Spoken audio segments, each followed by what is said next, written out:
Good morning, everyone. Everyone, just settle down. I know you're excited. It's the first ARAC meeting in 2016. You've all been waiting for it, I know. So we're getting ready. We have quorum.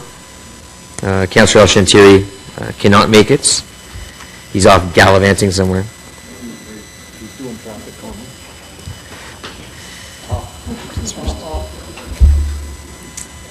So any declarations of interest? Seeing none.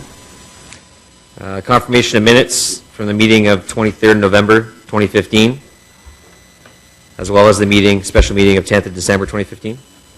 Carried? Carried.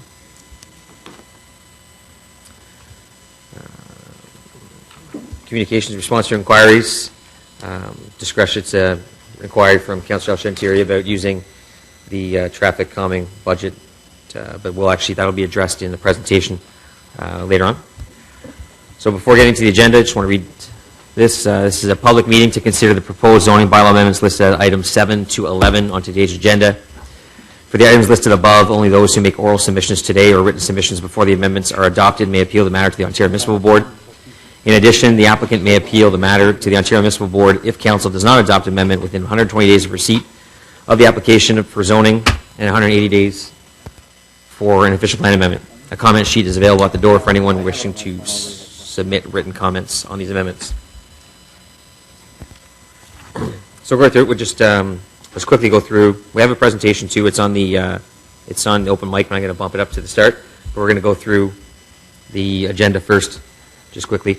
So item number 1, status update, Agricultural Rural Affairs Committee inquiries and motions for the period ending 28th of January 2016. That the Agricultural Rural Affairs Committee received this report for information. On the report. Received. Item number 2, semi-annual performance report to Council, Q2 2015 and Q3 2015. That the Agricultural Affairs Committee received this report for further review and discussion of the service areas performance results as outlined in the attached report. On the item. Received. Item number 3, O'Keefe Municipal Drain, amendment to the engineer's report. That the Agricultural Rural Affairs Committee recommend that Council adopt the engineer's report prepared by Robinson Consultants, Inc., entitled Amendment to the Engineer's Report for the O'Keefe Municipal Drain, dated December 2015, and give first and second reading to the bylaw attached as document 2 to this report in accordance with sections 42 and 45 of the Drainage Act. On the item? Carried? Thanks.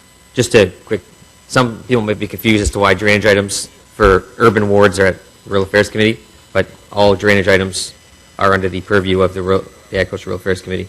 So that's why we see these here, because that one, the O'Keefe Municipal Drain, is in Barhaven Ward. The next item, number 4, Eastborough Petition, is in Innis Ward. So it's appointment. The next 2 items are just merely appointments of an engineer for drainage works. That the Agricultural Rural Affairs Committee recommend that Council proceed with the drainage works and appoint Mr. Andy Robinson of Robinson Consultants as the engineer of record to prepare a report under Section 8 of the Drainage Act in response to a petition received under Section 4 of the Drainage Act as described in this report. On the item? Carried. Item number 5 is another appointment of an engineer for Seabrook Development in Rideau Goulburn Ward. That the Agricultural Rural Affairs Committee recommend that Council proceed with the drainage works and appoint Mr. Andy Robinson, engineer of Robinson Consultants, as engineer of record to prepare a report under Section 8 of the Drainage Act in response to a petition received under Section 4 of the Drainage Act as described in this report. On the item? Carried. Item number 6, we're going to hold that for a presentation. Items number 7, 8, 9, and 10 are all surplus farm severances. So item number 7 is zoning bylaw amendment for 6345 Garvin Road. The Agricultural Rural Affairs Committee recommend Council approve an amendment to zoning bylaw 2008-250 for the part of 6345 Garvin Road to prohibit residential use on the retained farmland as detailed in document 2. Carried. Item number 8. That's for 9. This is recorded. Oh. Okay. So item number 8, we just have a technical amendment to it that Councillor Deroux can read. It's the zoning bylaw amendment for 5511 and 5537 McCordick Road, as well as 5510 Fourth Line Road. Councillor Deroux?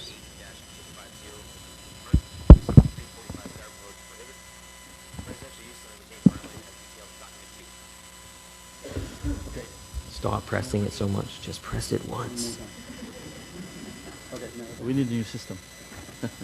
We need a new vice chair. Okay, move motion that Agriculture and Rural Affairs Committee amend the staff report with the following. Number one, the following text under the heading summary of requested zoning bylaw amendment proposal.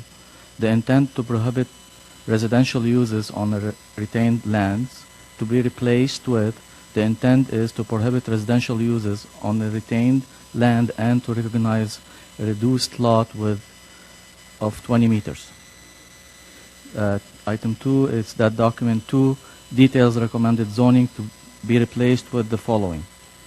The proposed change to the comprehensive zoning bylaw for part of 551, 5537 McKedrick Road and 5510 Fourth Line Road are the follows. 1. Rezone the lands show as Area A on the document 1 from AG to AG4. 2. Add a new exception AG4 with provisions similar in effect to the following. Minimum lot width in 20 meters is 20 meters. That no further notice be provided pursuing the section 3417 of the Planning Act. Thank you, Councillor Drew. So that motion was merely to correct an error that was in the report originally. So on the item, the Agriculture and Rural Affairs Committee recommend Council approve an amendment to zoning bylaw 2008-250 for part of 5511, 5537 McCordick Road and 5510 Fourth Line Road to prohibit residential use on retained farmland as detailed in document 2. Yep. So on the amendment, Carried. carried. On the report as amended, Carried. carried. Item number 9, zoning bylaw amendment for 5985 Frank Kenny Road. We do have a speaker on it, but I do believe, Mr. Ritzkis, that as long as we're comfortable with carrying this item, that you're okay. Perfect. The Agriculture and Rural Affairs Committee recommend Council approve an amendment to zoning bylaw 2008-250 for part of 5985 Frank Kenny Road to prohibit residential uses on the retained farmland as detailed in document 2. On the item? Oh, there's just a mistake in the agenda. Hopefully the report's right. It's not in Rita Goulburn Ward. It's in Cumberland Ward. That's all. On the item? Carried. Carried. And item number 10, similar to the last three, another surplus farm severance, 5063 Upper Dwyer Hill Road in beautiful West Carleton, March. That's Agriculture and Rural Affairs Committee recommends Council approve an amendment to zoning bylaw 2008-250 for part of 5063. Is that the same? Upper Dwyer Hill Road to prohibit residential uses on retained farmland as detailed in document 2. On that item. Carried. Item number 11, comprehensive zoning bylaw 2008-250 anomalies, correcting anomalies at 2940, 2946 Baseline Road, 5705 Hazeline Road, and 6801 Hazeline Road. Only one of those is actually in the rural area. It's the Hazeline Road one, 6801. The Agriculture and Rural Affairs Committee recommend Council approve amendments to zoning bylaw 2008-250 as shown in document 1 and detailed in document 3. Carried? Carried. It's enthralling for all those journalism students that came here to watch this. Item number 12, development charge agreement for servicing within the village of Manotick. That the Agriculture and Rural Affairs Committee recommend Planning Committee, recommend Council, authorize the city to enter into a development charge agreement with Minto Developments for the recovery of sanitary sewer and water works constructed within the village of Manotick and provide credits in the amount of $6,738,000 to Minto, representing 33% of the total area-specific growth-related costs of $20,545,000 currently being imposed. Oh yes, and I have another technical amendment on this as well. Again, just clarifying a slight error. Councillor Drews. Thank you. Where is in the report entitled Development Charges Agreement for Servicing within the Village of Manotick? Staff are seeking authority to enter into a cost-sharing repayment agreement with Minto Development, Inc., Minto, and whereas clarifying this authorization is important to the effective implementation of council decision, be resolved that the report recommendation be amended to read. 1. That Agricultural Rural Affairs Committee recommended Planning Committee recommend council authorize the city to enter into a development charge agreement with Minto Development Inc. for the recovery of sanitary sewer and water works constructed within the village of Manatic and provide credits in the amount of $6,738 to Minto representing 33% of the total area specific growth related cost of $20,545 currently being imposed. Number 2, that the agreement be subject to the approval and to be executed by the general manager, planning and growth management, and the city clerk and solicitor. On the amendments? On the item? As amended? Thank you. And item number 13, which is an item with from Councillor Blais. This was notice was given at the meeting in Manatic on December 10th. Installation of stop signs at McNeely Road and Whispering Willows Drive. That sounds so pleasant. That the Agricultural Affairs Committee recommend Council approve the installation of stop signs on McNeely Road at Golf Course and Whispering Willow Drive and complete any associated works required to establish a four-way stop control configuration at that intersection. Any questions? Any? Carried? All right. So we did hold number 6, but I just in the open mic session, we do have a presentation from a group in Manatic. It's the Manatic Culture Parks and Recreation Association. They'd like to present. I'll call them, if it's a will of committee, I'd like to bring them up first. No worries. So we'll call them up ahead. I know Ann Robinson and Nolan Renius. Maybe for them. Oh, and Vivian Mitchell as well. So this presentation is on a plan. Wow, that's bright.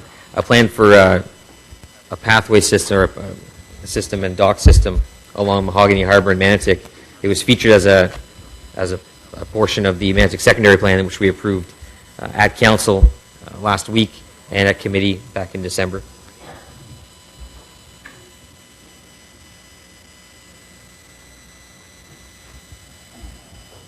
So, okay. All right, Ann. So I may need instructions on the microphone.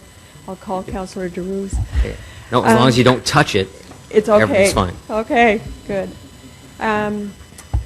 I'd like to thank the chair actually for allowing us to go on early. That's very kind, and I know we are on a time frame, so we'll jump right in and go as quickly as possible. I'd like to introduce, though, first our treasurer Vivian Mitchell and our president Noel Narenius. We also had hoped to have representatives from the BIA and the Kiwanis here, but unfortunately, being daytime, they weren't available. But they have been working hand in hand with us, so just wanted you to know that. We're here to talk about a space in the village on the Rideau, on the UNESCO World Heritage Site that we think is a gem. It needs a bit of shining. And we need your guidance, really, to help us move this forward in the future. So just to get you located, so here, where's my thing? So here's the city, here's the village of Manatic. This, of course, is the canal. Within the village, so this is a village map here. This is Bankfield Road that comes in, crosses over to Bridge Street and on to Mitch Owens. But if you go south on Rideau Valley Drive, you come across this bay called Mahogany Bay or Mahogany Harbor.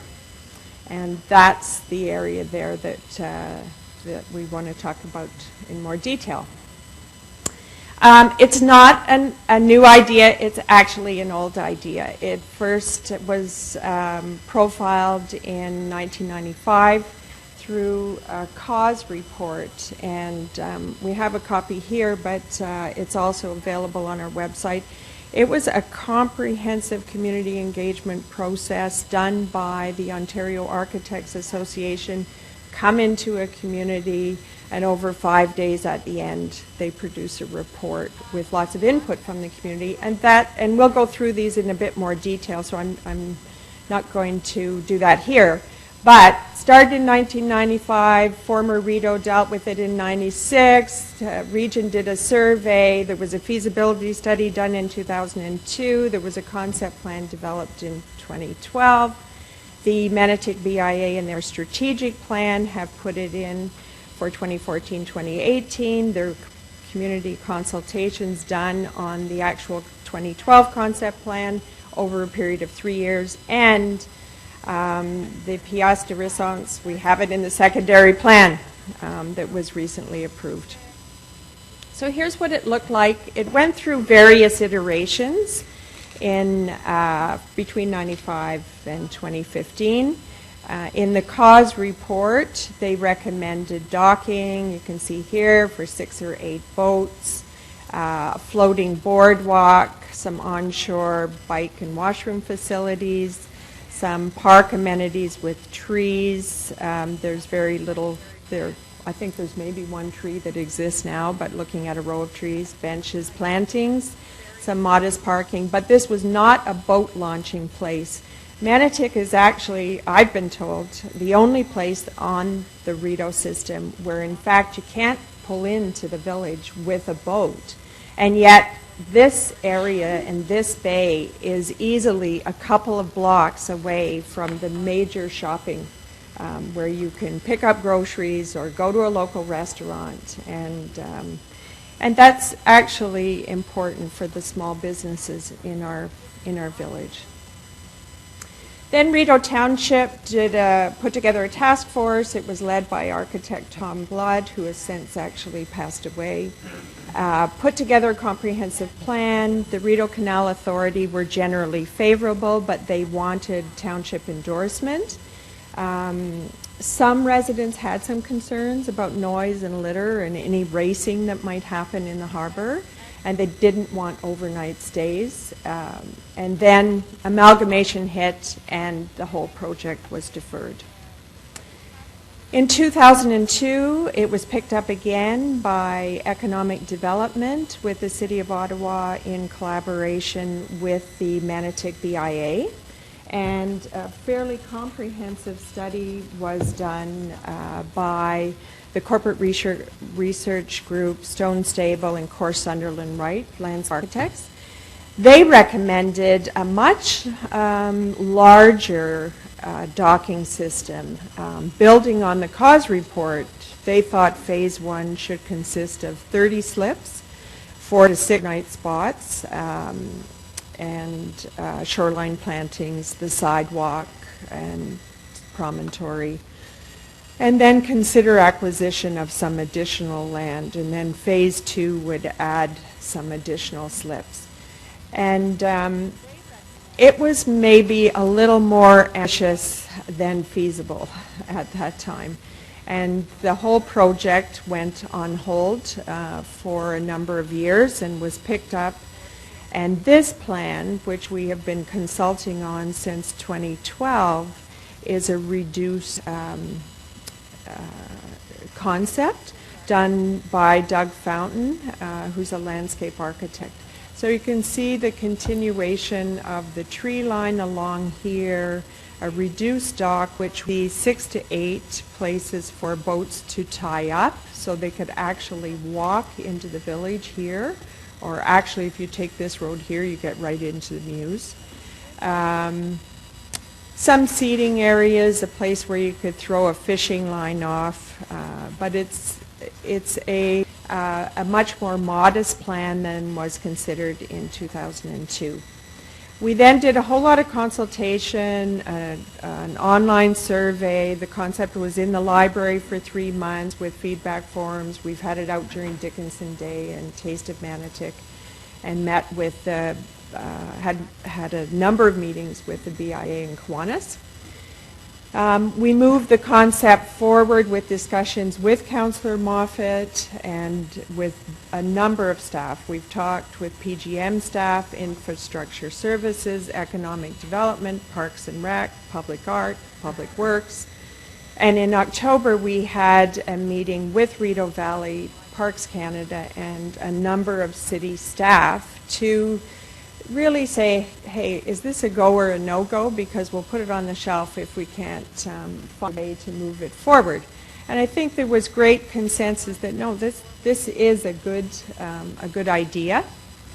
And then I think what is really key is that the framework and the concept has been embedded in the secondary plan. You can see it right here. This is Annex 5 of the secondary plan, which went forward after the meeting of ARAC on December 10th to Council and was approved last week, January 27th. So that really gave, we felt, the green light. These are some of what I think are the key components in the vision.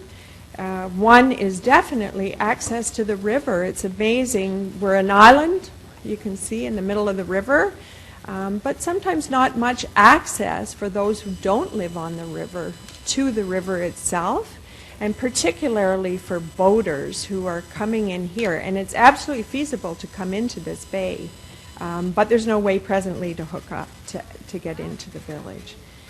We see the importance of, keep losing this thing, the importance of a walking sidewalk. This is the growth area of the village, with Regional doing some stuff here and Minto's property here.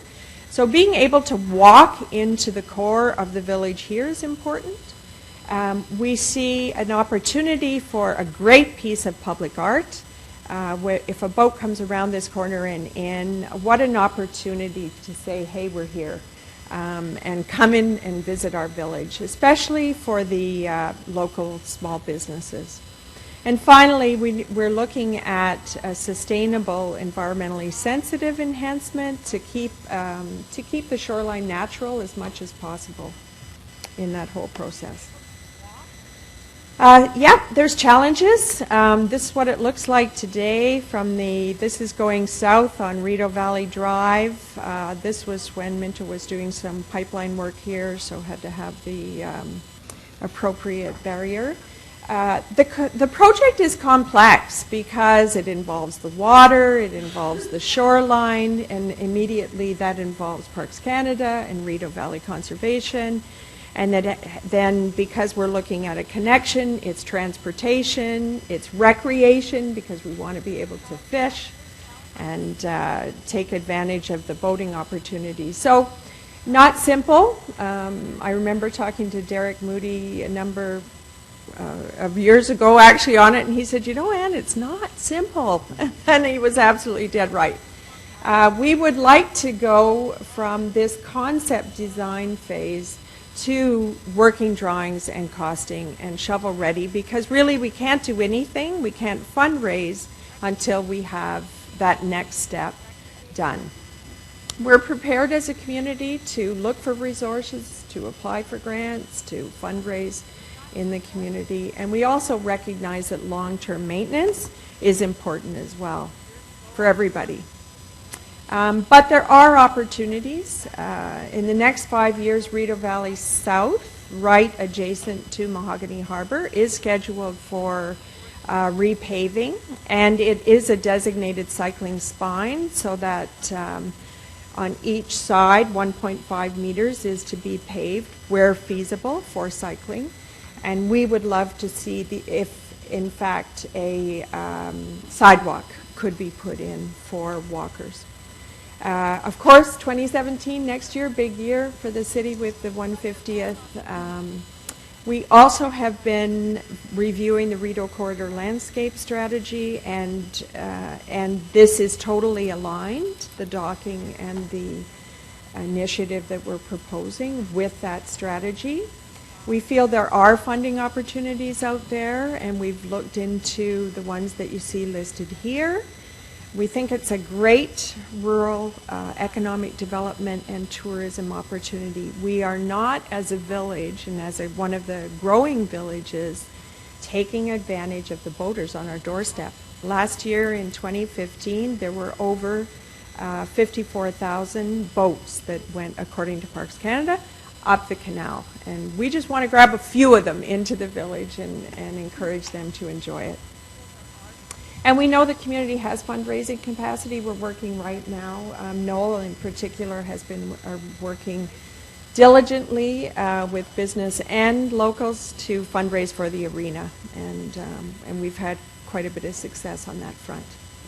So this is what we're asking, is that if ARAC could direct city staff, whether that's an individual or department or whomever, to work with us and work with the community to begin to finalize the concept plan.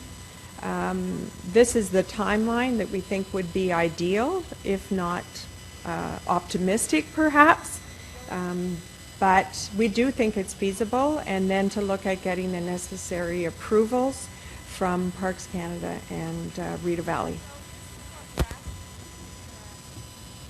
And that's it. We've left a detailed colored concept drawing. Do you want a copy of it too, Mark? Press B.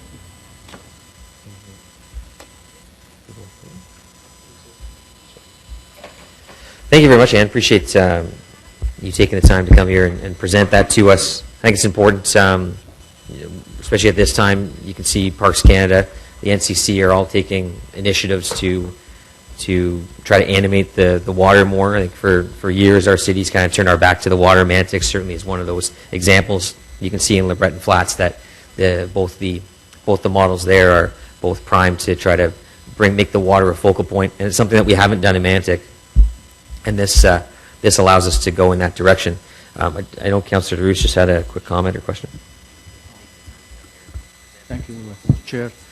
And thank you very much, Nolan and all of you, for being here today and present us. You've brought lots of memory for me, because I know my kids and our neighbor kids, when I went boating, that piece of the Mahogany Harbor there was a great place for us to anchor our boat, fish, and quiet, because it's such a good area. And I agree with you, this project will help all this weed and stuff that it comes in the shore, and it will give access also to family to go visit Manatic Village, a beautiful village, grab an ice cream or something. So I encourage you, and this is a great project, and I really hope that it will be successful. Hopefully we can work with you and your team to make it the dream come true to the village. Thank you so much. Thank you. I'm glad you've enjoyed it, actually. You have to be on it sometime to truly appreciate the gem it is. Yeah. Thank you. So as was mentioned in the presentation, this item dates back quite a long time. I've mentioned this before, but Jeff Morris is here with the Mantix Messenger. Back when I was in high school, I used to write articles for the Messenger for the high school hockey team, and I keep those papers. And one of the papers on the front page is from 1997, has a picture of this concept plan. Saying, this is something that the village is a priority and that they're working on. So here we are almost 20 years later. I'm now 20 years older, and it's still exactly where it was, and it's somehow fallen to me to try to help implement. So one of the challenges, and Ann mentioned it quite well, is that there are so many moving parts here. There's so many different departments, and what we need is a singular point of contact, someone to work with at the city. So what I like to do is, I don't know specifically who this person would be or whatnot. It could be Adam with the Rural Affairs Officer. So I'd like to direct staff to work to find a single point of contact so we can work through this as to where we need to go, the steps that we need to take, and how we can coordinate everyone. The interesting thing about this property is that it doesn't really fall under any specific jurisdiction. It's obviously Parks Canada is involved, the Rideau Valley Conservation Authority is involved. There's the street, there's the roadway. Of course, Parks and Recreation, which it would seem to be a good fit, has no property here. So it's one of the challenges. So if I could, Adam.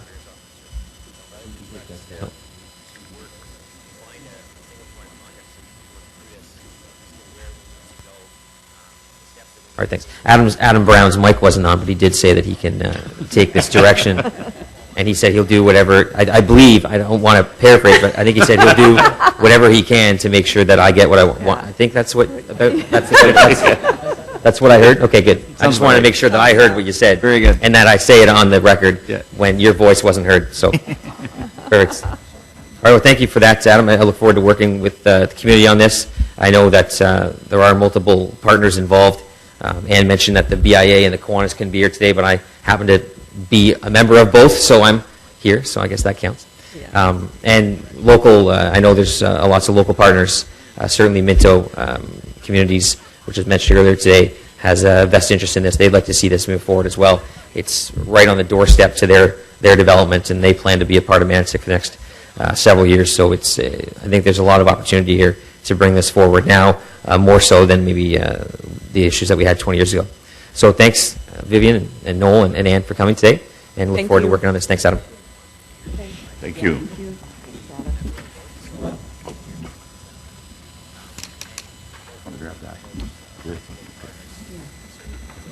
So I didn't mention it, I forgot, I neglected to mention earlier, but there was also an IPD on the item that I would like to lift to the agenda.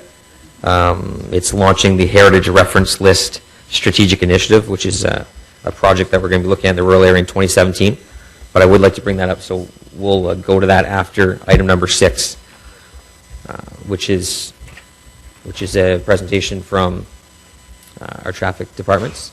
Phil Landry and Kevin Wiley are here.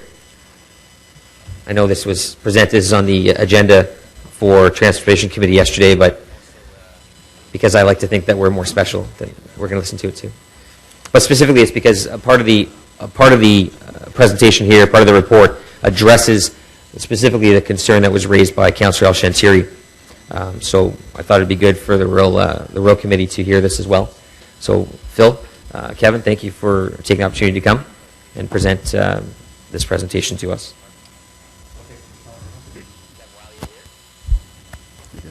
Okay. Can people hear me? There we go. Okay, well, thank you, Chair Moffat, and I'm very pleased to be here to present the Traffic, Pedestrian, Road, and Safety Enhancements Initiative. Kevin Wiley is here with me as well to assist in answering questions you may have after the presentation. So this program comes from the term of council of priorities under the Transportation Mobility Strategic Objective. The initiative is to improve safety for all road users. So within this program, there's 5 identified programs, and I'm going to spend a few minutes talking about these programs, and I'm also going to talk about how it impacts in the rural part of the city. So the first program I'm going to talk about is the Pedestrian Countdown Signal Program, as well as the Pedestrian Countdown Signal Program and the Accessible Pedestrian Signal Program. So these deployments of these 2 programs is to enhance the mobility and make our city safer for all users of the roadway. And it was approved through the Transportation System Management Action Plan by Council a few years back. The accessible pedestrian signal provides a sound when activated that indicates to pedestrians when and in which direction they can safely cross at signalized intersections.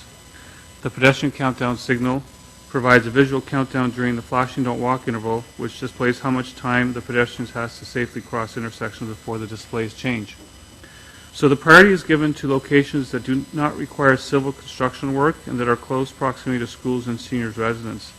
So the goal is to maximize the number of locations addressed within the program's yearly available funding envelope. So in rural areas, we have 46 intersections that are signalized, of which 24 have the accessible pedestrian signals and 27 have the countdown pedestrian signals. So in 2016, the plan is to put some at Dunrobin and March, as well as Bridge Street at Long Island and Van Vliet. So the Pedestrian Safety Evaluation Program is a process that combines traffic engineering with public engagement for prioritizing and implementing pedestrian-related road safety improvements. This program reviews locations from a risk perspective to help identify countermeasures to mitigate those risks. So measures would include the installation of smart channels to reduce pedestrian crossing distances or narrowing crosswalks, as well as other geometric features to enhance the safety for pedestrians at intersections. Previously, we would do these, this program would fall in within Infrastructure Services Department when they were doing reconstruction projects, because there was no standalone funding to actually do these one-off intersections. But through this program, we're now able to do one standalone intersection per year. So the locations chosen for last year was Riverside and Bank, and this is where there's a pathway that runs along Riverside Drive that comes up to the intersection. but we're looking at the feasibility, and this is working with the NCC to actually have that pathway go under the bridge, similar to what you see on the north side of that bridge on Bank Street, so that the pedestrians and cyclists along that corridor wouldn't have to come up to the intersection and reduce conflicts. The Churchill and Richmond location, that's a location in Westboro where there's a high pedestrian demand, and there we're looking at providing more space and visibility for pedestrians because of the proximity of buildings. So we're looking at potentially putting out some bulb outs and doing some modification system to the pavement markings. The next program is the temporary traffic calming program. So this is a new program that's to the city. We piloted this over the last couple of years, and basically through this program, $40,000 are given to each ward per year to implement measures. So it allows councillors to work with staff to develop plans to address speeding issues with temporary measures. So we have 2 staff dedicated to this program, and their role is to work with you to identify the measures and make sure they get implemented. The next slide talks about the things that aren't included in this program. So this isn't to replace existing programs. So for example, speed humps, roadway narrow chicanes that are done through the area traffic management program, that would be continued through that program. Similar to stop signs and speed limit signs, we have existing programs with warrants and criteria, and we would follow those. So it's not to use those. Similar to the installation of new traffic control signals. What's included in this program are speed display boards, painting of speed limits on the road, flexible centerline signage, planters, and this isn't a list that's, we're sticking with this. There's other things that will be added as time goes on based on what we see out in other areas of the city and in the country when we hear about new and innovative things that are going on to try to reduce speeds in our communities. So it takes about 8 weeks to implement the measures. That's from when we meet with the councillors to implementing to actually getting things done. And that's sort of the worst case scenario. If in other areas where if we already have signs or posts available, then it will take a lot quicker to do. So we continue to research and try to find new forms of temporary traffic calming measures through this program. The dates that we've identified here are sort of the cutoff dates for that year. And so for the speed boards and community signage, they can be installed year-round, assuming that we have a pole available, so either a street lighting pole or an existing wooden post. If we have to actually go and dig and do like that, like in the winter months, that we don't do that in the winter just because of the frost and that, we'd have to wait till the spring. Planters on local streets is another example that, again, that varies. It's based on the area, and if it's in the winter and there's snow, it doesn't matter if we can push it off. If we can't, we'd wait till the spring. It's also ordering the material at that time of year. So here's a couple of pictures that show some of the measures that were implemented over the last year. Again, the speed flex stakes in the middle of the road, which has been very useful in reducing speeds and providing that awareness to people. We've actually seen some reductions between 3 and 4 kilometers to 7 or 8 kilometers an hour based on that. The speed boards, which again is an awareness, it's used both for drivers to remind them that they're on a local street, but it's also useful for the residents who, a lot of complaints we get is, cars are going 70, 80 kilometers an hour on my street. But a lot of times it's the feeling of that because they're really close to traffic. These boards help them be aware that the speeds of what the folks are traveling at, as well as painting the speed limit on the roads. That's been useful, and we've been using these. I know in Metcalf we've installed the sign, the paint on the road, and there's going to be some speed boards. So again, these are useful tools that can be used throughout the community. Now, we've got one more slide. Sorry, I'm on the wrong. One more. Okay, so this is a slide to talk about the rural areas. One of the things we acknowledge is that there's not necessarily always there's fewer opportunities to install these type of devices in rural areas because of roadway types as well as reduced number of school zones and residential areas and parks and things like that. So this program will allow minor deficiencies along any rural cross-section to be included. So for example, if we have in a rural location where there's the roadway width is narrow, and the shoulders are gravel or they're starting to splinter, there's an opportunity, and we want to, or the councillor wants to put up a cycling safety message. There'd be an opportunity to do some minor roadway improvements to provide a safer facility for those cyclists. So it would tie hand in hand with the signage that would be installed.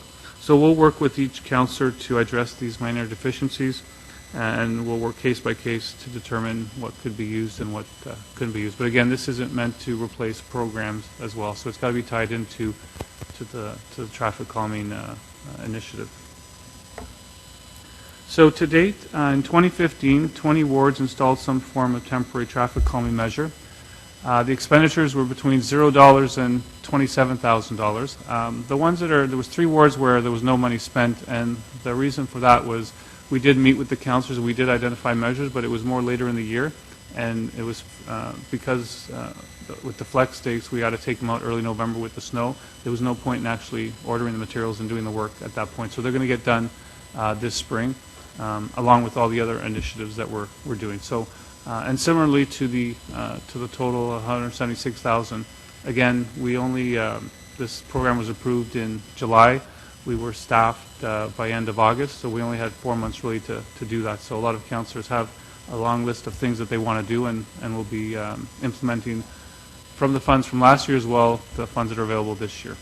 So we've set up meetings with councillors. We've met with some councillors, and we're still planning to meet with other councillors in the next few weeks to develop that implementation plan that will then roll out come this spring. So the Safer Roads Ottawa program is a partnership between fire services, Ottawa paramedics, police, public health, and public works.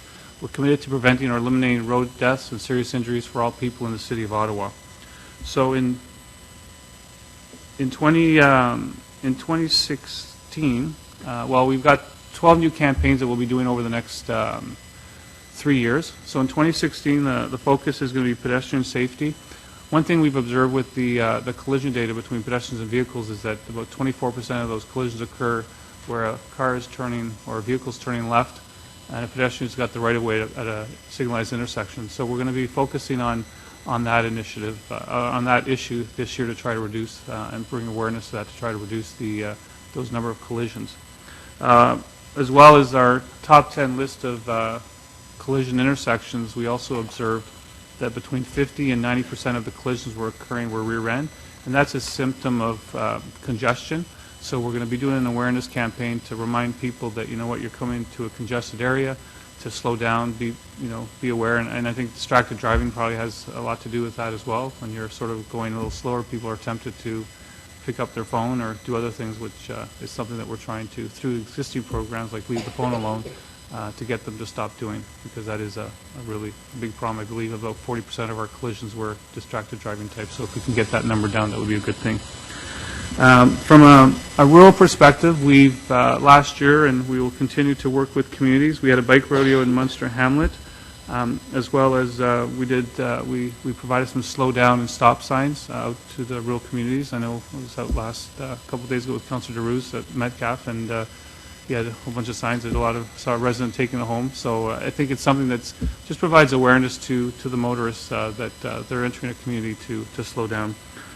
So we'll also attend community events, and one of the I was talking about the distracted driving. We have a drop it and drive presentation. We have folks that come in, and we've been out to schools throughout the city. I know last year they were at West Carleton to just talk to the teenagers that are about to drive of what you shouldn't be doing when you're driving. You should be focusing on the road. And lastly, the red light camera program. So currently we have 34 red light cameras. Each location has a camera installed at that location. It's administered by a third-party provider for all municipalities in Ontario. The city actually doesn't own the cameras. We lease the cameras from this third-party provider. So in the end of 2016 is when our old contract came up. And so we've been working with other municipalities, and there was a tender that went out to get a new provider, and that's being finalized right now. The good news is we have the same provider as previously through this competitive selection process. So the hope, the plan is to install 5 cameras in 2016, and then the additional 15 will be installed in 2017 and 2018. So the locations that we're installing them this coming year will be Old 10th Line, Catherine and Kent, Gladstone, Rochester, Bank and Riverside, and Coldry and Kirkwood. So the questions we get asked is, how did you pick these locations? So we have a criteria that we've developed, and it basically looks at the type of collisions that would be avoided had with the red light camera. And these are people going through, and the type of collisions we see are the right angle collisions.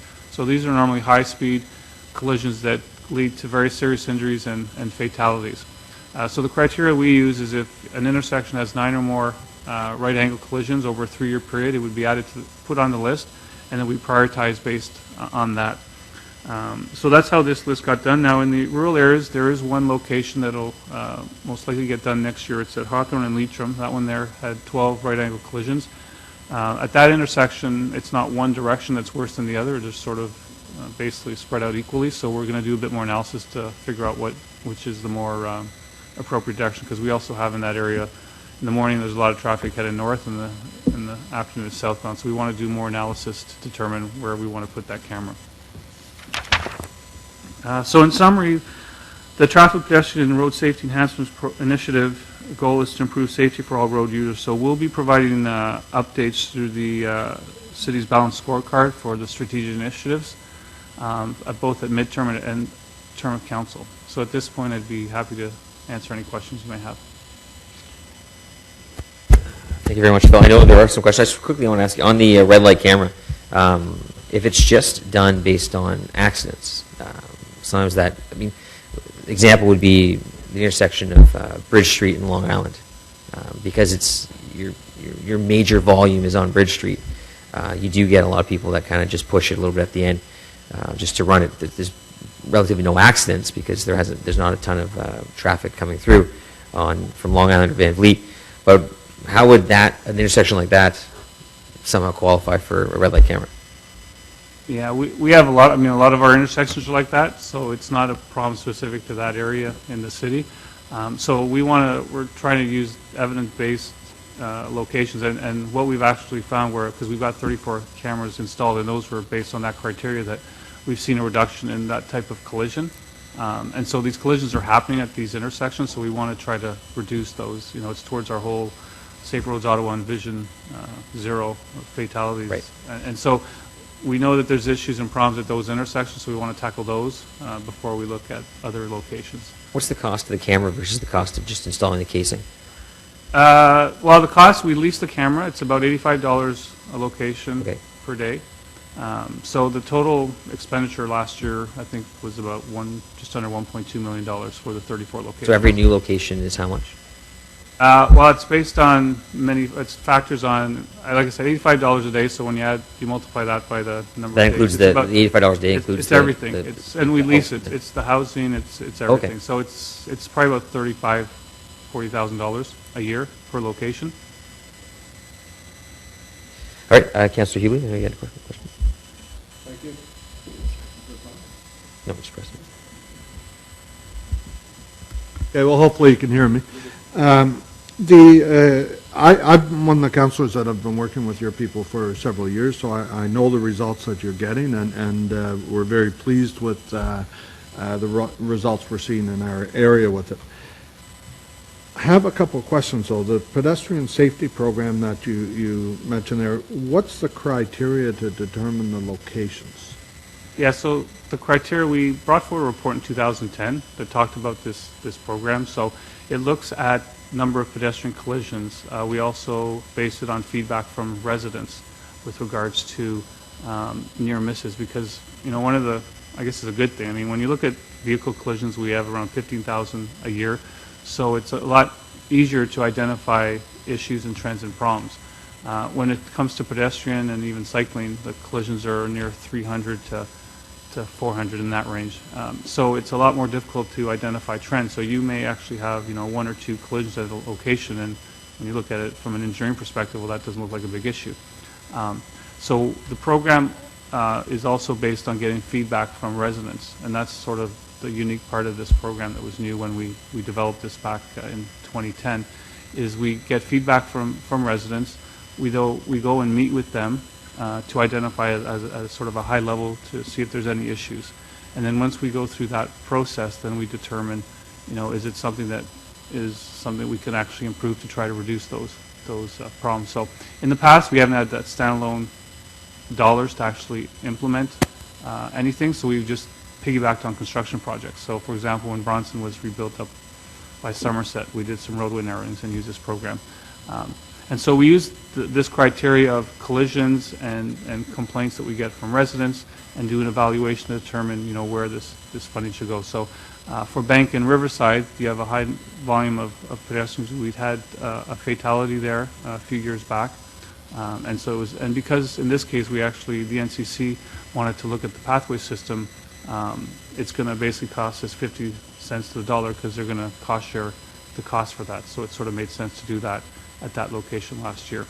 Similarly, at the Richmond and Wellington, we've had some collisions, and also when in speaking with residents, they see we have a lot of near misses. So that was selected, but we can work with you. If you identify some locations, we do have a ranking criteria. We can sort of put it in the hopper and see where it And goes that's out. where my concern goes, is with the ranking criteria, like what we're finding with the criteria used to determine traffic lights. There's a real bias towards downtown locations versus the rural or the suburban locations. So I want to make sure on the pedestrian safety that you've got something built in there so that there's equal weighting given to the rural, the suburban, and downtown. So maybe can you just touch on that? Like, what are you doing to make sure that rural pedestrians are safe? Yeah, I mean, it's like Ken was saying, it's sort of the complaints we get from residents, and to get their feedback, because we look at the data, and at an intersection you may only have one pedestrian collision a year.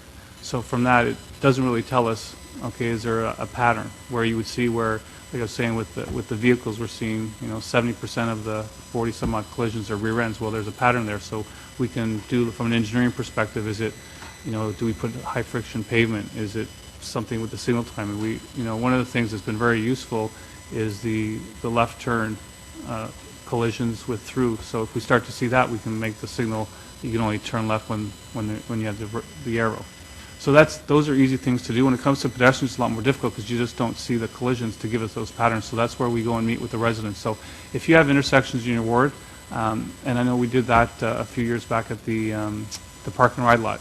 Yeah, where we made improvements. We did some Yes. surveys because from a perspective of the users, it wasn't safe, and we were able to do so. This, although this program is meant to do the larger, more costly, we can still go out and meet with residents, and if there's things we can do with paver marking, signage, even the pedestrian countdown signals, if there's, we get a lot of complaints, especially with the wide roads, that people just don't know how much time there is to cross the street. So there's things like that we can do that within existing programs. It's more the bigger modifications that we've had challenges to make changes. So moving on to the red light camera program, I notice in the list there, it's basically nothing in the West End, nothing in the rurals.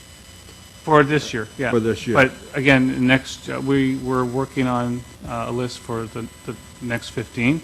And like I mentioned, like there's 20 over the next term of council, so 15 more locations will be done. And so we're going through that list, and there are locations that are in the east, the west, and like I mentioned. So we're going to try to balance? Yep. So next year Well, there'll be more we're in the trying to West balance and- as much as we can. We're also looking at collisions. So if we're not going to put it at a location where there's only one or two collisions, but if there's a couple that are, at the 9, and Well, I'm thinking of a location where your own staff, like the crossing guard program, reported on a regular basis. Police have come to start to do enforcement there on a weekly basis. Mm-hmm. Yet because there hasn't been accidents, that wouldn't meet your warrant.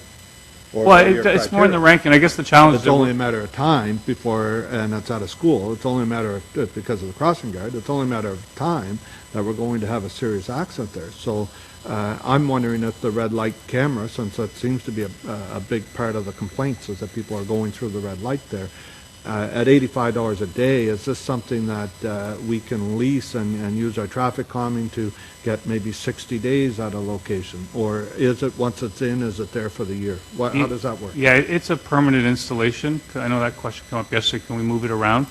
Because the installation is the module to have it housed, but we also have to put detectors in the road, and they're situated right before the stop bar and also right after the stop bar, and that's because it calculates So the that's where the speed. cost And is. so there's costs there, but it's also, that's why it can't be moved around. If we had technology that allows us to move it around, but the Highway Traffic Act talks about how it has to be installed so that Okay, it can so be- then going forward, I would encourage you to not refer to it as $85 a day cost and say what the true cost is, will be $40,000 a year and it's a permanent installation. Because my concern would be that if we start talking publicly about it at $85 a day, people are going to say, well, get it on my street for five days, I'll give you the money. No, I understand. We can't set up that false hope that we have a way of dealing with it. Mm-hmm. Now, one more follow-up on that particular piece is, are we looking at buying some of the boxes to give the impression that the red light camera is there to work as a deterrent, and possibly having a way to move something around like we do the cameras in the past? That's not something that we've considered. At each location where we have the box, we actually put the sign. We put a sign in advance saying there's a red light camera. So it's not even to say that we're trying to hide it, and it's actually in all four directions. So even though 3 of the directions don't have the red light camera, I mean, we can take a look to go back to see if that's something that would be feasible to do. I also, one of the things I'm just off the top of my head thinking about that is one of the things we do see with red light cameras is that there's an increase in rear end collisions. Right. But again, when you're decreasing the right angle collisions, which are a lot more serious, you're fine with that, weighing that, because I'd rather have 100 people have very low impact type collisions than having 10 people either being killed or very serious injuries. So by putting that there, you could potentially be increasing collisions that you weren't seeing before. So it's trying to find that balance. So Can we do a direction to staff then, that you look at that as a possibility, even if it's as a short-term measure until we get this program fully rolled out? Might be a way to increase awareness that we are starting to use red light cameras, and might help with some of those intersections that many of us have concerns with, that accidents haven't happened, but we feel will happen. Because as you said, the community feedback, the feedback from the police, and the feedback from your crossing guide program. yeah, we can. Could that be done? We'll take a look at that and report back Thank you very much. through a memo, I guess. Thank you. I'm done. Thank you very much. Councillor Blais? Thanks very much. What do we get for the $40,000 here? So you get basically, like I said, the speed boards, the flexible stakes, No, sorry, on the red light cameras. Oh, on the red light cameras. Yeah. Oh, basically, we're leasing the devices. So you're paying for the cost of the camera. You're paying for the cost of the camera, the film, or the processing. Yeah, the processing is done by a third party.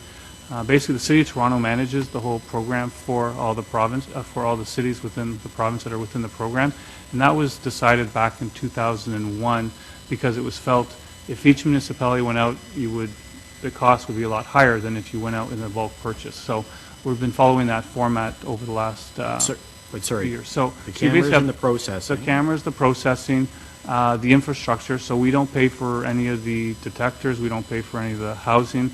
If anything breaks down, it's all up to them to fund. Okay, and so why do we use right angle collisions as the metric? Is that what everyone uses, or? That's, my understanding is that's what's used throughout and the reason is the red light camera is trying to reduce or eliminate people going through red lights, and when we have people going through red lights, the type of collisions that occur are the right angle ones, because you've got a green light in one direction, a car goes through the red light, and they meet in the middle. And Sure. those are the most serious. So that's why we look at that type of collision. It's a high-speed type collision. Sure, but in using that metric, aren't we saying we have to let the intersection become dangerous before we're willing to attempt to make it safe? I don't know if we have to make it dangerous, but what we're seeing is it is more dangerous than other intersections. So we have, you can have 3 or 4 intersections along a corridor where you're seeing the accidents at one, but you're not seeing at the other. And that could be maybe because there's the side streets have a lot less volume. Sure, my point is, though, that it's reactive as opposed to proactive.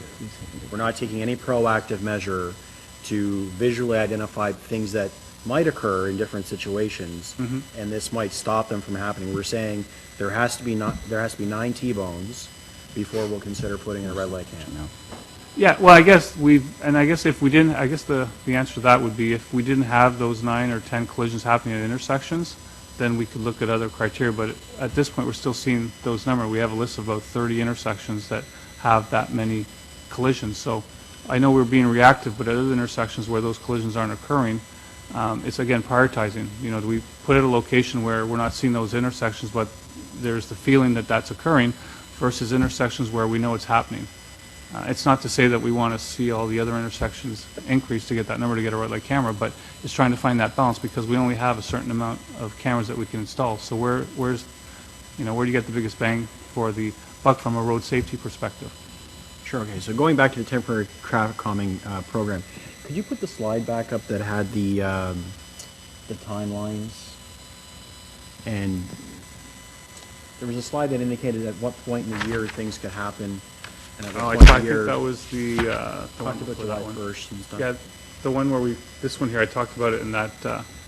Yeah, so this says that the flexible center line signage, the deadline is July 1st. Yeah. Okay. So they can't go in until April or May, right, when snow melts. Deadline's July 1st. If it only takes 8 weeks to process, and I dispute that, it takes a heck of a lot longer than 8 weeks, by the way, and I can demonstrate that to you.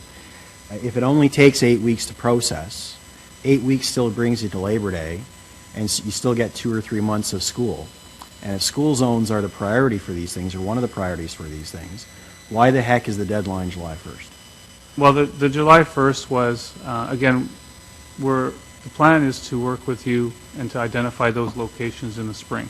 Sure. So we shouldn't hopefully have too many locations that all of a sudden pop up out of the blue. If it's a school zone, I would expect that if, we didn't think of a certain school, that come, May or June, we'll identify those and we can do those implementations. So New schools open, new roadways open as communities are building, that traffic patterns change as a result of that growth.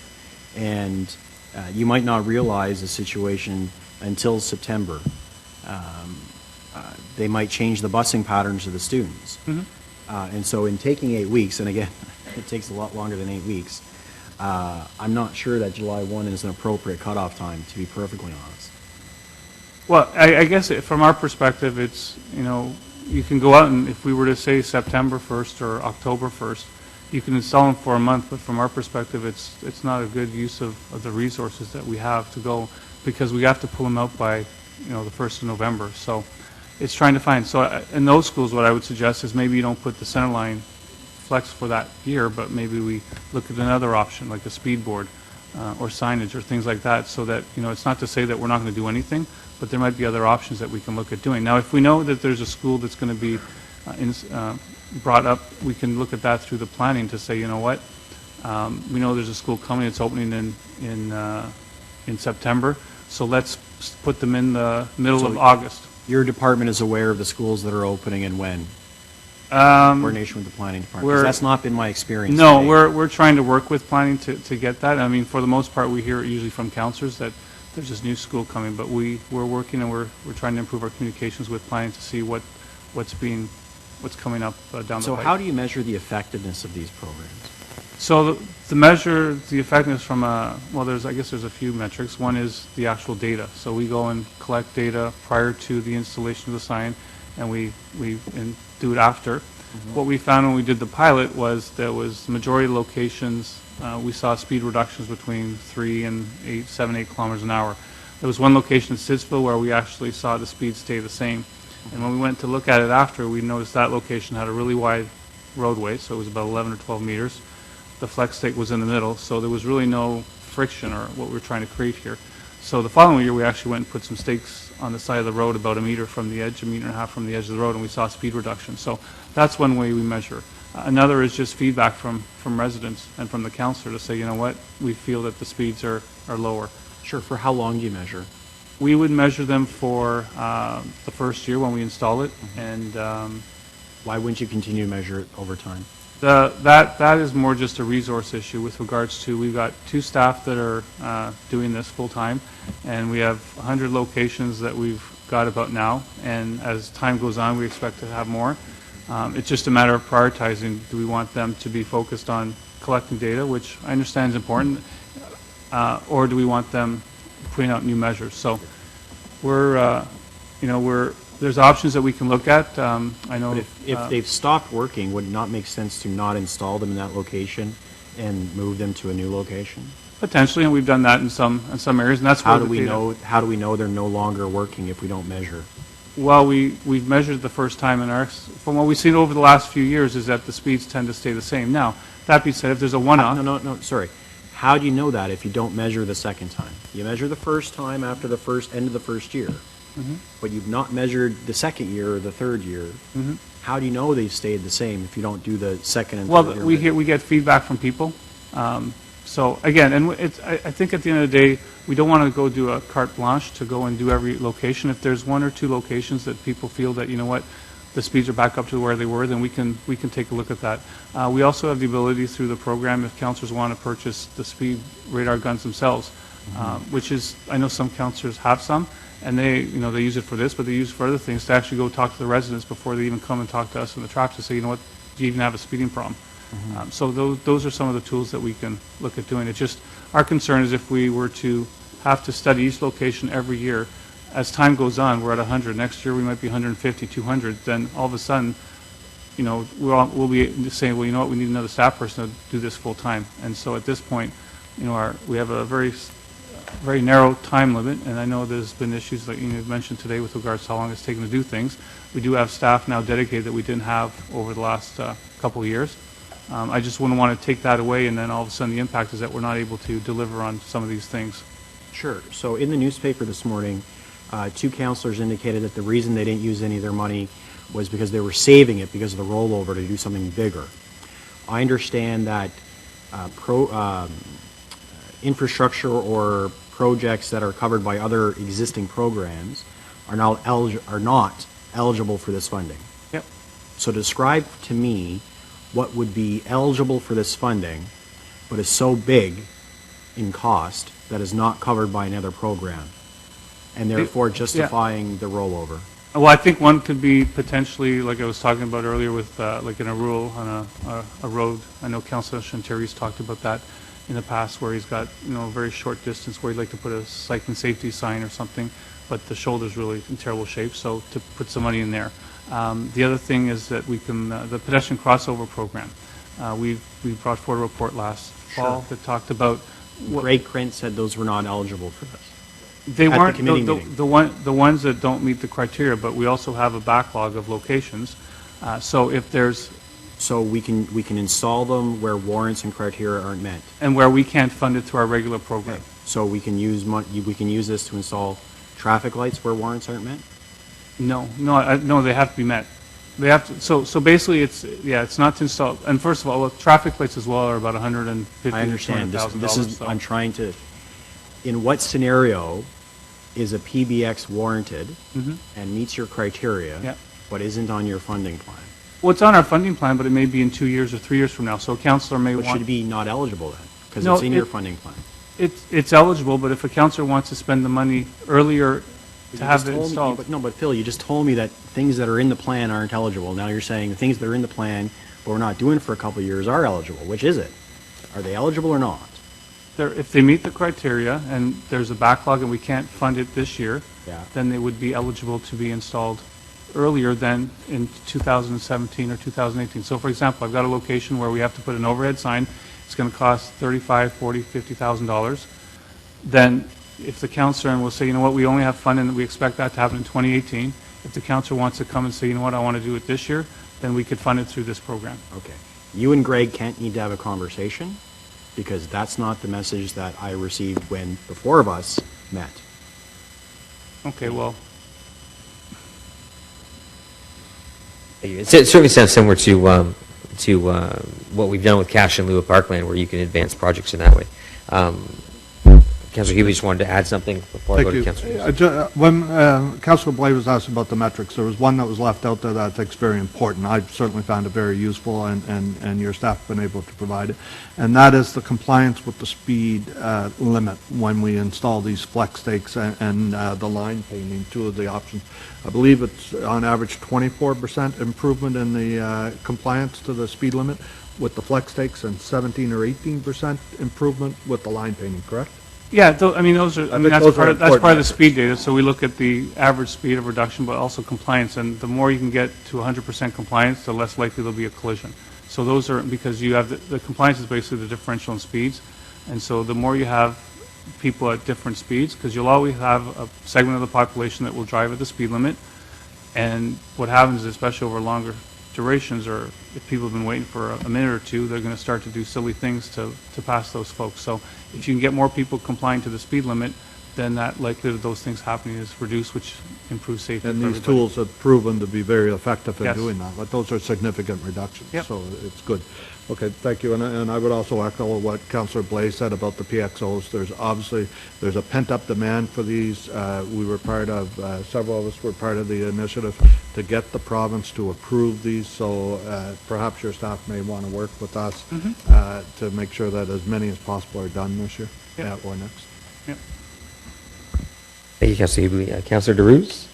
Now, you remember, you were on Transportation Committee yesterday, so you should have said your piece yesterday. Yes, and that's why I didn't ask my question yesterday. I want. Oh, I see. You're old enough for today, I get it. Well, thank you very much. I just clarification, Phil.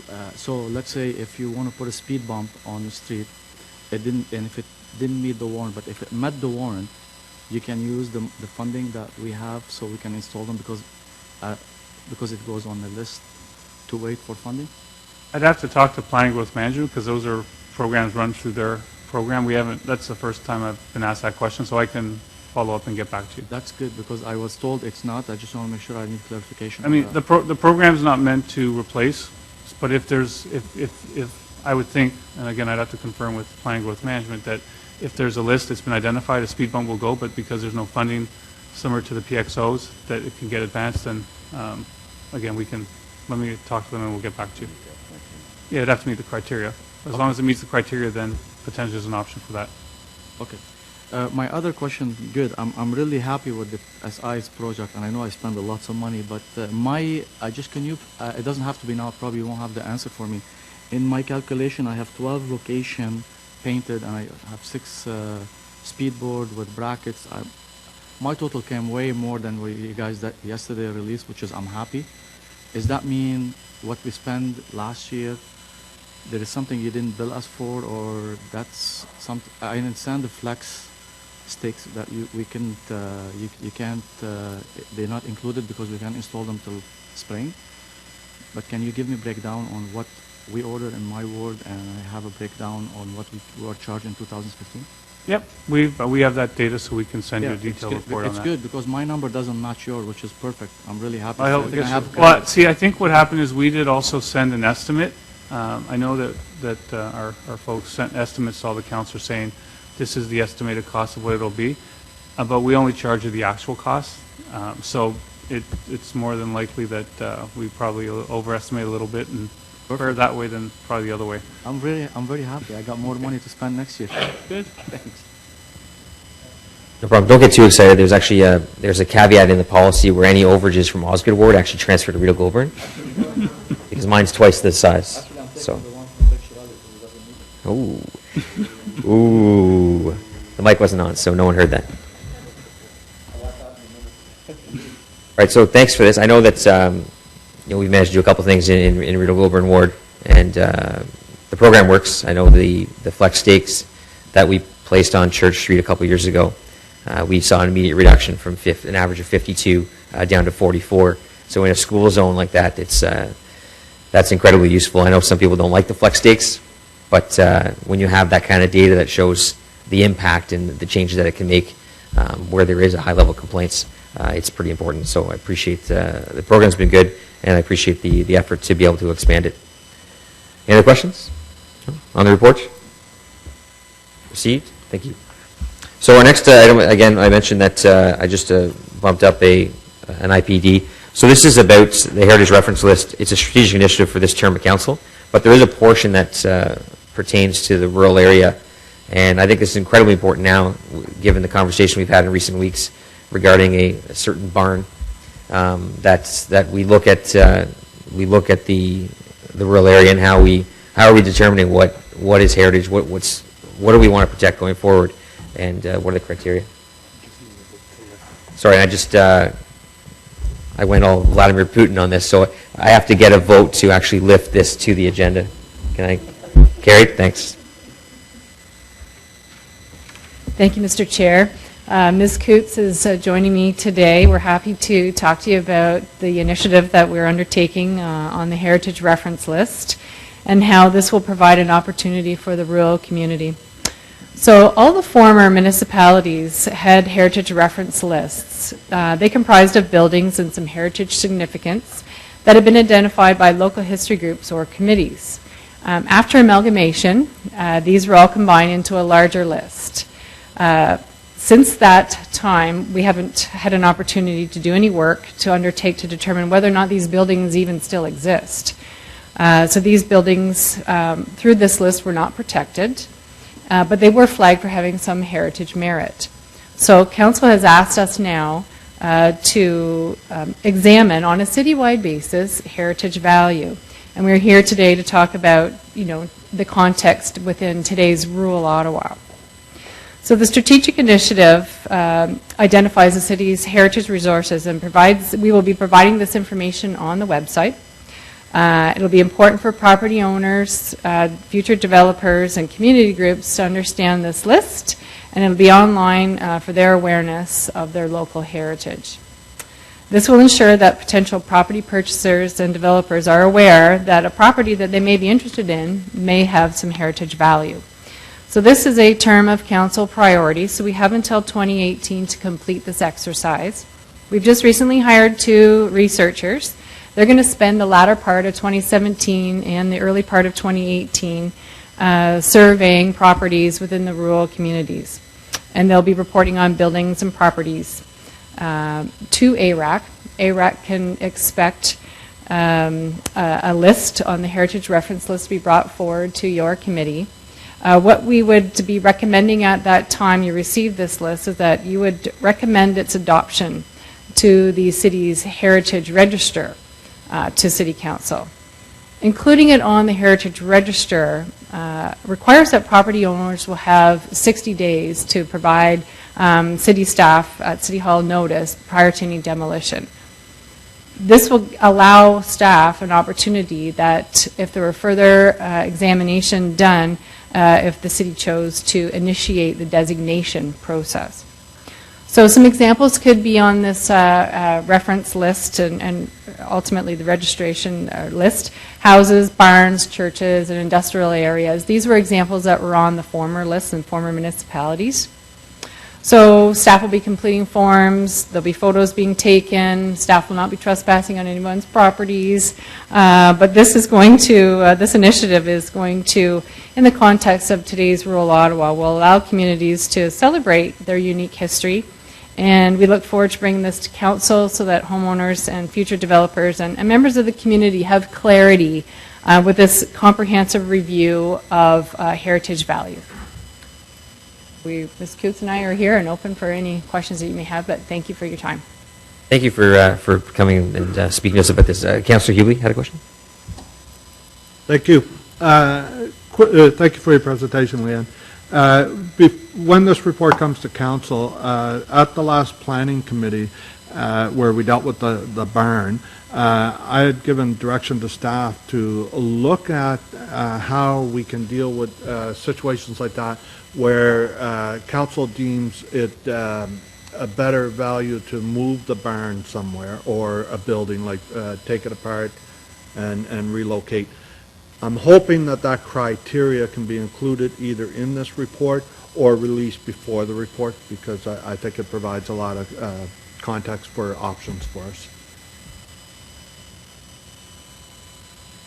Didn't work. Yeah, you're good. No, Oh, what? no, you're good. It's okay. Just Okay. Through you, Mr. Chair. As outlined in the strategic initiative is approved by City Council, this document will, or the work that is being undertaken is to inventory and identify buildings that are related to different themes in Ottawa's history. In their rural area, it will be Ottawa's rural history. So it's really, it is the development of a comprehensive list or register. So, if council approves the addition of the register, of these buildings to the register, then the only requirement is the 60 days. So your initiative to flag ones that could be moved, none of these buildings will be designated under the Ontario Heritage Act, so that they might end up being designated, but the end result is not to have is not to have a list of it's not to designate more buildings, it's to include them on the register. So your idea of having some awareness of buildings that potentially might be moved is very valid, but within what's been prescribed by council, it would be difficult to achieve that within the strategic initiative, but certainly it could be looked at as part of another initiative. I wasn't looking for you to flag buildings that could be moved. What I thought I was trying to get across was to look at how we can do that, and when cases come up or applications come up, what's the criteria we should look at for whether or not something should be moved. What are the things, if we think something should be moved, what are the things we should consider? Like, for example, I don't want to do your job, but one of the things I would hope that would come out of this would be, to refer to experts on how to take a building apart, where they number the stones or whatever, to put it all back together the way it is. Those kinds of things I think we have to get documented, because what I saw in that debate last week was people thinking that as soon as you take something apart, it no longer has any value.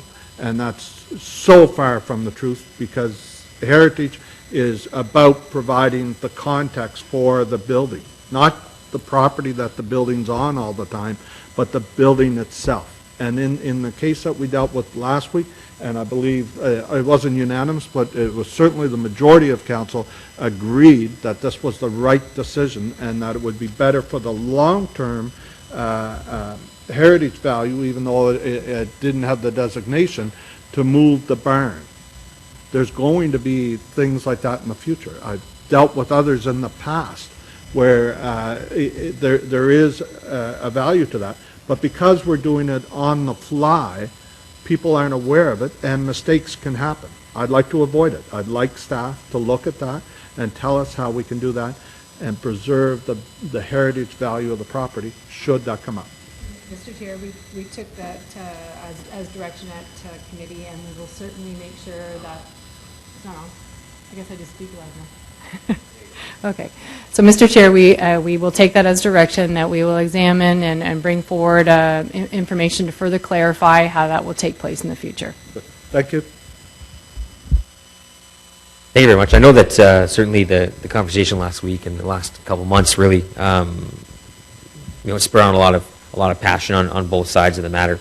Personally, when it comes to barns, I struggle with them, because barns aren't built to be something other than a barn, and I know that you can convert them. There's no question you can convert them.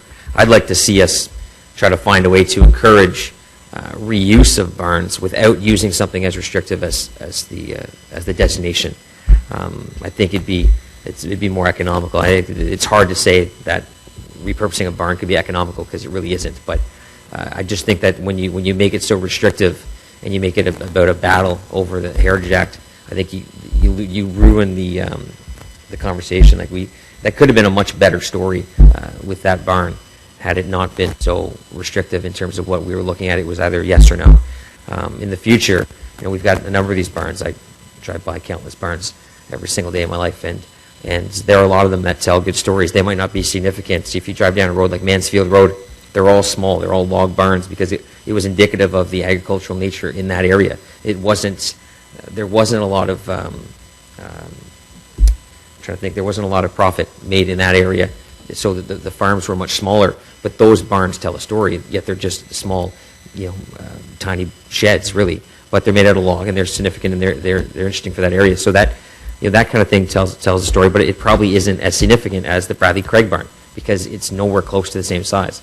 So a lot of times, I think what people were looking at with the Bradley Craig barn was that it was 9,000 square feet, and it was this massive structure in an urban center that stood out.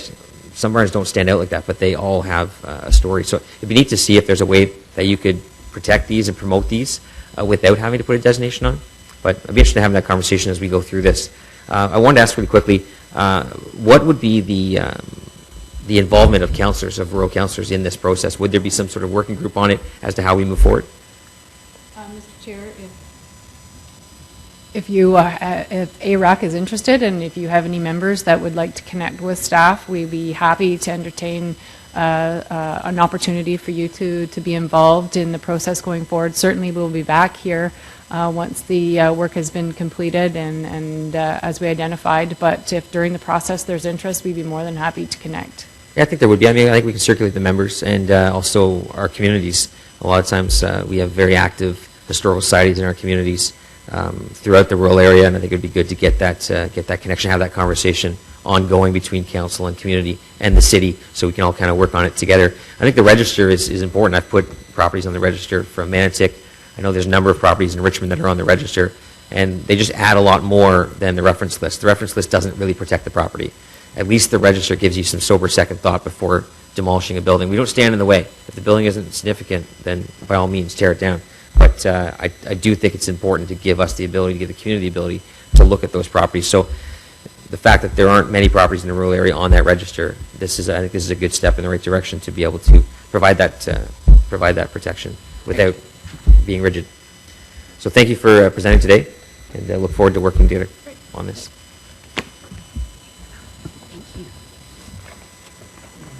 So the other, back to the agenda, there are no in-camera items. We also had the information previously distributed on the funding decisions from the Rural Association Partnership Program and the Rural Community Building Grant Program for 2015. No one is registered for the open mic session. Notices of motion for consideration subsequent meeting. Councillor Blais has one.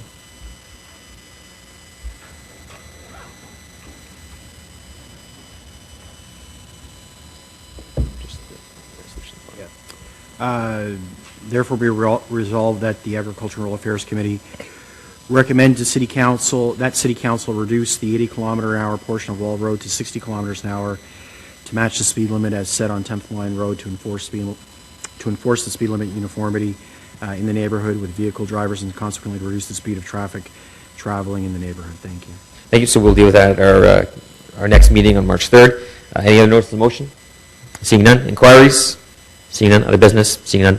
Adjournment? Yeah. Carried. Next meeting is Thursday, March 3rd, 2016. Thank you very much.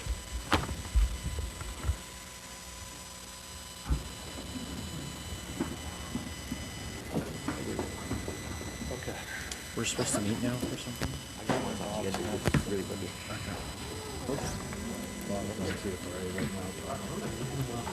Bob Manette? Yeah. What's he saying? So,